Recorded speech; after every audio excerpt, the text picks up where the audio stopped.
Di sini saya mahasiswa Politeknik Negeri Batam, jurusan elektronika, ingin membuat sesuatu pada perumahan, yaitu water level detection for microcontroller and IoT based flood learning, atau deteksi ketinggian air dengan microcontroller dan peringatan banjir berbasis IoT. Baik, di sini saya akan mewawancarai Bapak RT dari RT mana, Pak? Nama saya Randi, Pak, dari RT 4 RW 14 perumahan Ria Prima di Batu Aji.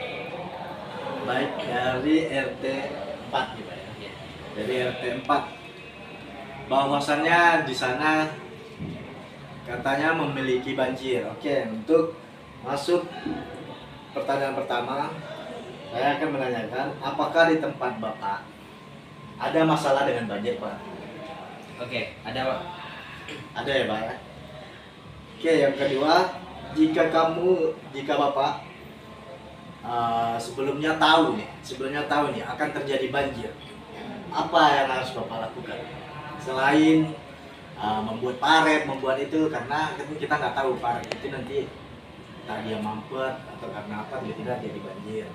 Bagaimana, Pak? Ya, tentu saja mengimbau warga untuk menyelamatkan komponen elektronik atau barang-barang elektronik yang ada di rumah.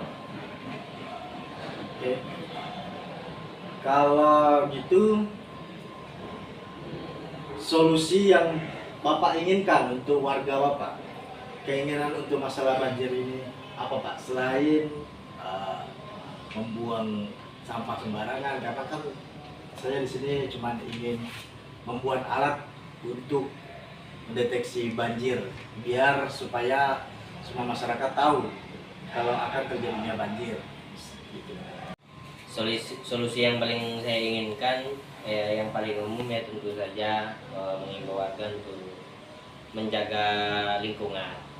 Terus di tempat saya itu kalau bisa warga-warga itu dilarang menumbuhkan pohon, Pak.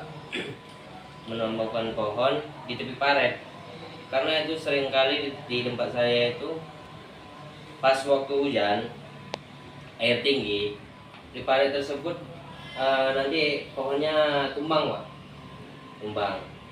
Terus banyak warga yang nggak tahu kalau di tempat saya banjir.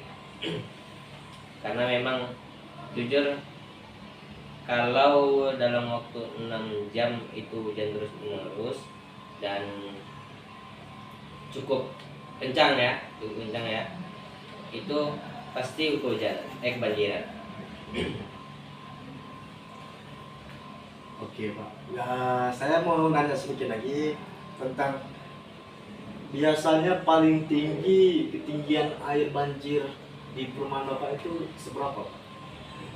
Kalau untuk standarnya paling sekitar 30 cm lah. Itu standar yang umumnya, yang paling sering 30 cm. Nah, kalau yang pernah kejadian itu di tahun 2021 ya, kalau nggak salah. Itu waktu itu kota Batam kita hujanan semuanya nih. Dari pagi sampai tengah malam jam 12 atau jam 1 baru berhenti hujan. Di tahun baru ya kan. Nah, jadi tempat saya ini, Pak, ada 2 tahap lah ya, Pak. Ada 2 tahap. Tahap pertama dan tahap kedua, ya kan? Jadi waktu di tahap pertama itu hujan dari pagi sekitar jam 2 atau jam 1 lah. Itu mereka udah mulai tuh selutut. Ya selutut ya, Pak. Ya selutut itu. Nah, warga semuanya panik. Barang-barang banyak yang nggak bisa diselamatkan. Banyak sekali. Nah, tapi di tahap 2 belum nyampe, Pak. Tahap 2 belum nyampe sama sekali. Selutut ya. Belum nyampe sama sekali, biarpun semata kaki. Oh, belum semata kaki juga belum. Belum juga. Oke. Nah, ada agak sore atau lepas maghrib barulah nyampe ke lapangan. lapangan bola. Dan di tahap kedua mulailah nyentuh semata kaki. Nah, dan sekitar jam 9 malam tuh mulai tuh di tahap 2 itu sampai selutut. Di bawah selutut lah, di bawah selutut. Tapi cuman beberapa blok. Itu yang di tahap 2 khusus di blok O. Di blok O yang di bawah lutut. Di blok P yang agak ke belakang belum nyampe sama sekali. Udah jam 10 jam 11 barulah di blok P itu sekitar 20 cm atau lebih sedikit lah. Jadi beda-beda.